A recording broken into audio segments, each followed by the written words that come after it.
Hello and welcome students. तो आज हम देखेंगे classification of digital computer. Classification of digital computer size के अकॉर्डिंग आज हम करेंगे, जिसमें सबसे पहले आता है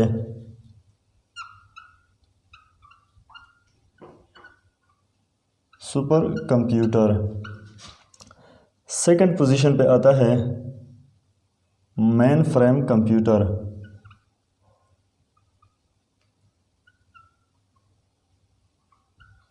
मेन फ्रेम कंप्यूटर। तीसरे पे आता है मिनी कंप्यूटर एंड फोर्थ पे है माइक्रो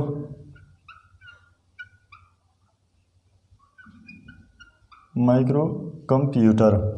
तो आज हम इसी ट्यूटोरियल में कोशिश करेंगे कि 4 को 1 बाय 1 और पॉइंट टू पॉइंट क्लियर करें। अगर खुदा न खास्ता वीडियो ज़्यादा लेंथी होने लगी तो हम सिर्फ ओनली वन सुपर कंप्यूटर को डिस्कस करेंगे, वो इसलिए कि हम नॉलेज पर कंप्रोमाइज़ नहीं कर सकते। Let's start super computer.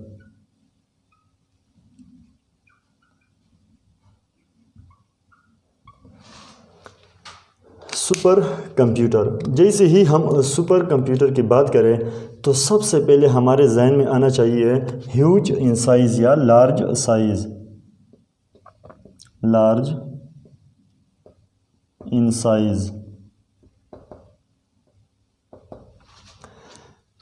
Super computer का नाम सुनते ही हमारे माइंड में ये आना चाहिए कि large in size. But large in size हम कितना large in size? Only computer नहीं, बट इसको हम कहते हैं वेरी लार्ज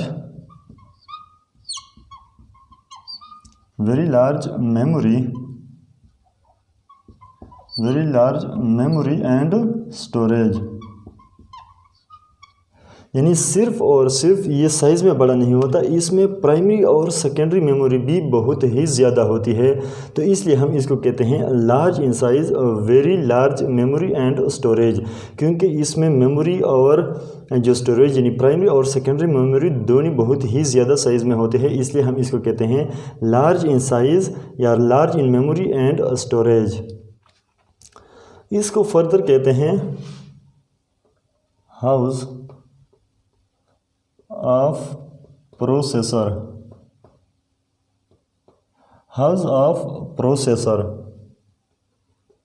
तो इसको हाउस ऑफ प्रोसेसर क्यों कहा जाता है? वो इसलिए कहा जाता है क्योंकि ओनली वन सुपर कंप्यूटर में थाउजेंड्स ऑफ प्रोसेसर एक ही जगह प्लेस होते हैं और वो पैरेलल वर्क करते हैं। यानी thousands of computer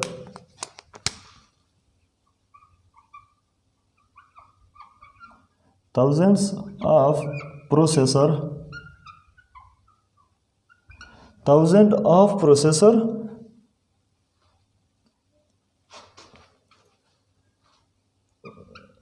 work parallel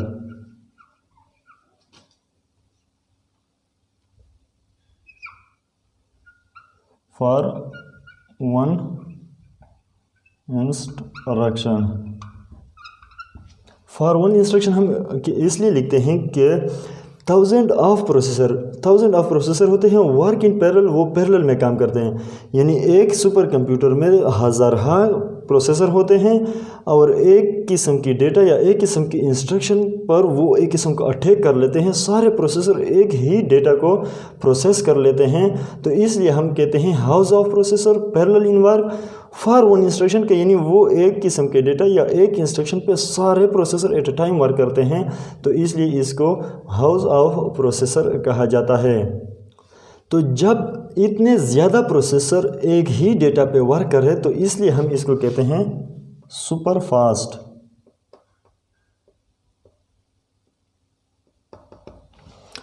fast.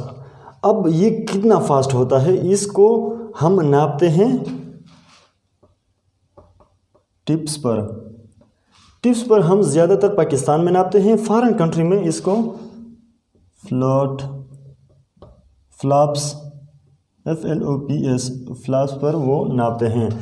अब टिप्स की क्या मानी है और फ्लॉप्स का क्या मकसद है? Tips stand for trillions instruction पर सेकेंड, यानी वो एक सेकेंड में खरब यानी ट्रिलियंस ऑफ इंस्ट्रक्शन वो प्रोसेस कर सकता है। इसलिए हम इसके साथ लिखते हैं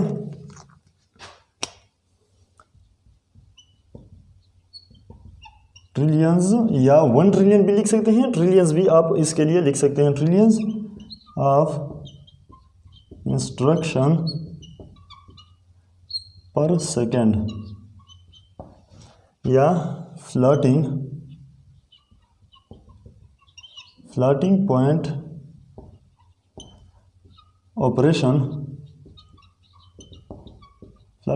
ऑपरेशन पर सेकेंड। इन पाकिस्तान हम इसको ज़्यादातर टिप्स में ट्रिलियंस ऑफ इंस्ट्रक्शन पर सेकंड, या फॉरेन कंट्रीज़ में ज़्यादातर फ्लोटिंग पॉइंट ऑपरेशन पर सेकंड के हिसाब से।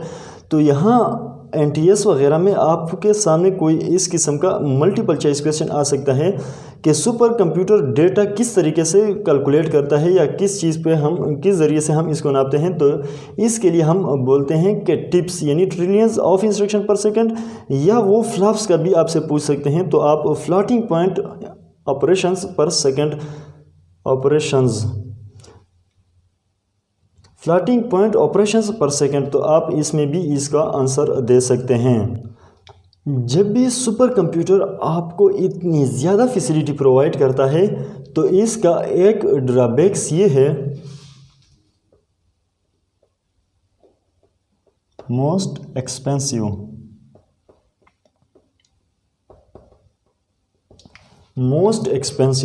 ये कितना एक्सपेंसिव होता है यानी कितना कॉस्टली होता है, इस यानी एक कंप्यूटर कितने प्राइस में होता है।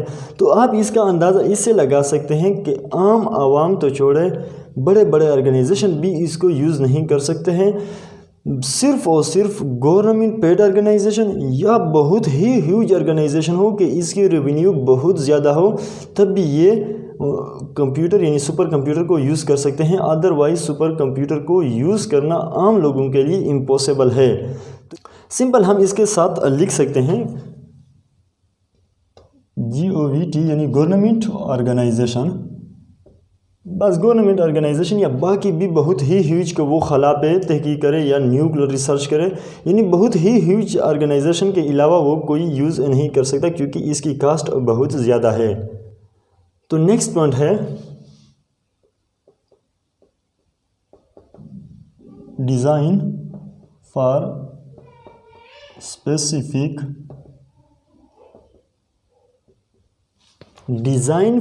Specific task. अब क्वेश्चन ये अराइज होता है कि हमने एनालॉग कंप्यूटर में भी ये कहा था कि वो स्पेशल पर्पस होता है और डिजिटल कंप्यूटर जनरल पर्पस होता है। अब इसमें थोड़ा डिफरेंस है।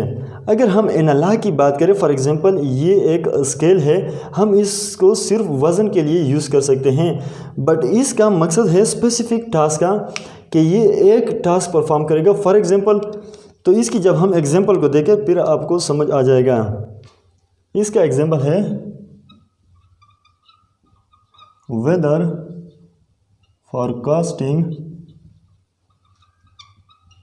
वर्ल्ड वाइड, यानी कि जितनी भी हमारी वेदर फॉरकास्टिंग होती है इसके लिए सुपर कंप्यूटर यूज़ होता है। ये एक स्पेसिफिक टास्क परफॉर्म करता है कि इस सुपर कंप्यूटर का काम होता है कि जितने भी वेदर के मुतालिक यानी विंड हो या बारिश हो या जो भी हो, इसके बारे में जितनी भी इंफॉर्मेशन कलेक्ट करता है, ये सिर्फ इसका स्पेसिफिक टास्क होता है।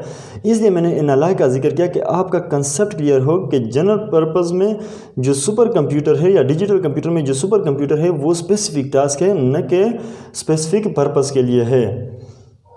तो अब हम इसका दूसरा एग्जांपल देखते हैं।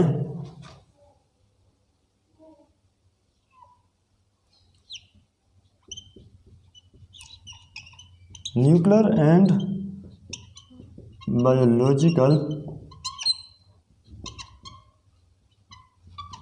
रिसर्च, यानी कि जितने भी सुपर कंप्यूटर होते हैं इनका काम होता है कि वेदर फॉरकास्टिंग में हम यूज़ करें, न्यूक्लियर रिसर्च पे यूज़ करें, बायोलॉजिकल जो रिसर्च है इसमें यूज़ करें, मिसाइल की डिज़ाइनिंग में या एयरक्राफ्ट की डिज़ाइन में, यानी बहुत ही बड़ा काम हो तब हम बहुत ज़्यादा प्रोसेसिंग की ज़रूरत होती है, इसलिए हम सुपर कंप्यूटर का यूज़ करते हैं।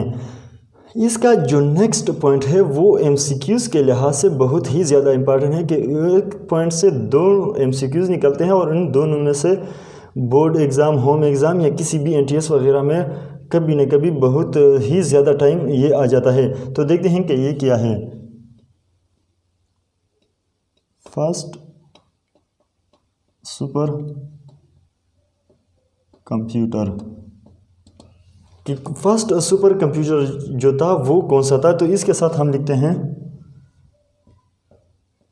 क्रे फर्स्ट,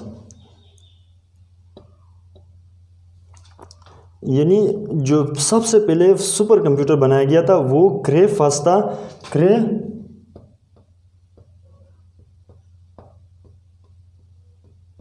रिसर्च ऑर्गेनाइजेशन, यानी क्रे रिसर्च ऑर्गेनाइजेशन के लिए सबसे पहले सुपर कंप्यूटर बनाया गया था। तो ये एमसीक्यूज़ में बहुत टाइम आ जाता है कि सबसे पहले जो सुपर कंप्यूटर था वो कौन सा था, या तो ये आ सकता है या दूसरा क्रे का ही क्रे T90। तो इसका भी बहुत ज़्यादा टाइम आ जाता है क्योंकि क्रे T90 जो सुपर कंप्यूटर था वो वर्ल्ड वाइड बहुत ज़्यादा पॉपुलर हुआ था।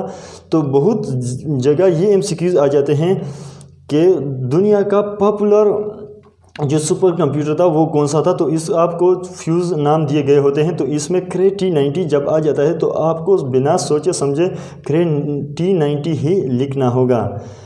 आई होप कि ये इन्फॉर्मेशन आपके लिए यूज़फुल होगी। अगर ये इन्फॉर्मेशन आपके लिए यूज़फुल है, अच्छी लगी है, तो वीडियो को लाइक करें, दोस्तों के साथ शेयर करें, चैनल को सब्सक्राइब करें।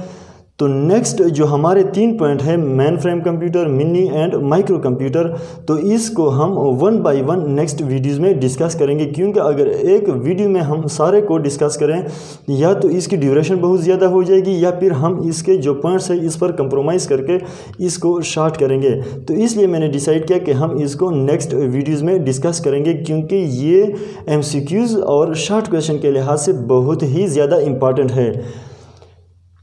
Thanks for watching. Stay tuned for next video.